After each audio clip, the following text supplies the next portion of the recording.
শ্রী গুরু জয়, শ্রী গুরু জয়, শ্রী গুরু জয়।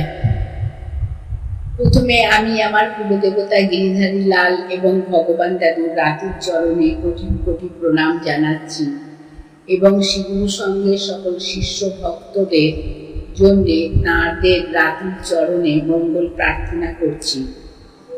বর্তমান ঘটনাটিও শ্রীমৎ নৃপেন্দ্র ব্রহ্মচারী দাদার নিজের জীবনে সংঘটিত হয়েছিল। ঘটনাটি তার নিজের ভাষাতে লিপিবদ্ধ করলাম। ঠাকুর যখন শুয়ে থাকতেন তখন আমিও শুয়ে শুয়ে তার পা দুখানা বুকের ওপর নিয়ে জপ করতাম। সেই সময় কত দেব দেবী আসতেন, কত কি দর্শন করতাম।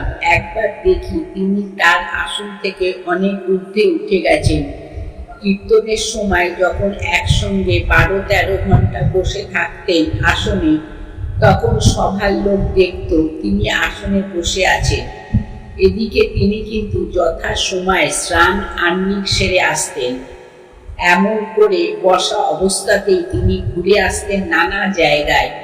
শেষের দিকে তিনি নিদ্রা দেবীকেও জয় করেছিলেন। সবাই যখন ঘুমিয়ে আছে তখন তিনি তার দেহ নিয়েই কোথায় কোথায় চলে যেতেন।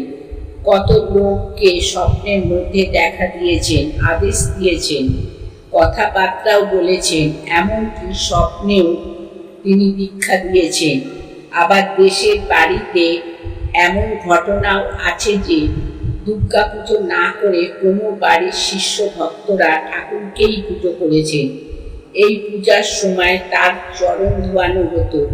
তখন এমনই একটা গন্ধ পেতাম যা একেবারেই আলাদা জিনিস।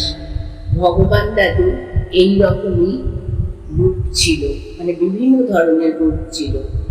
শ্রী গুরু জয়, শ্রী গুরু জয়, শ্রী গুরু জয়। শ্রী গুরুর সঙ্গে সকল শিষ্য ভক্তদের সুস্বাস্থ্য শ্রীবৃদ্ধি কামনা করে আমি গুরুকথা থেকে বিশ্রাম নিলাম।